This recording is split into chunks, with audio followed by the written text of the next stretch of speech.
What's up, guys? I'm Jackie, and welcome back to another episode of iRL.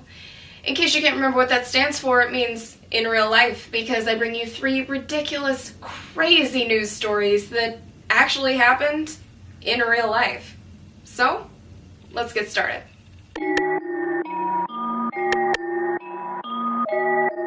Our first story today proves that flying American is about as comfortable as being American right now. The CEO of American Airlines has created a new row of seats on his planes by reducing the legroom from 31 inches to 30 inches.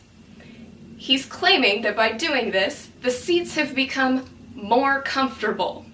The only time that 1 less inch is comfortable is when you're being f***ed in the ass, which coincidentally is exactly what flying American feels like. Maybe they just need to really readjust their seats to more accurately reflect exactly how it feels when you fly American.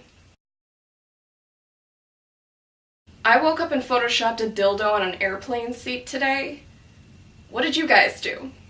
But speaking of needing more inches, a man in London who was born without a penis has just awoken from a 5-day coma after having sex for the first time with his brand new bionic penis.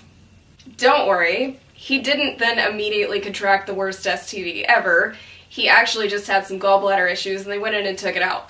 I researched the story and you guys didn't, so let me just give you the highlights from this fantastic piece of journalism. Number 1. When he initially got the penis, in order to make sure it continued to work, he had to walk around with an erection for 10 days. Number 2. In order to make his bionic penis work, there is a switch inside of his groin that he presses to turn it on. And 3. In order to create his bionic penis in the first place, they had to take skin, muscle, and nerves from his arm. I've heard of an eye for an eye, but a limb for a limb? Our last story today proves exactly why Sherlock Holmes was not German. Thieves in Germany have managed to steal an entire vineyard full of grapes. This would make a whole lot more sense if the vineyard was off on a remote hillside somewhere where a lot of people don't frequent, but apparently the vineyard is right next to a parking lot of a grocery store. And according to the BBC article, it was stolen sometime between tea time and sunset. I'm American, so I only understand ambiguous hours like happy hour and last call, but apparently that means it was stolen in broad daylight.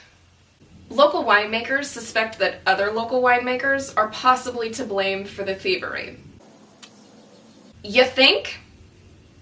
When was the last time you were over at your friend's house and his dad was an accountant, but for no reason at all, they happen to have a large piece of farming equipment in the backyard specifically designed to uproot an entire vineyard, and your friend looked at you and he was like, "You want to go steal some grapes, bro?" And you were like, "Yeah." And then in the broad daylight, you went next to a parking lot of a grocery store and you stole an entire field of grapes for no fucking reason.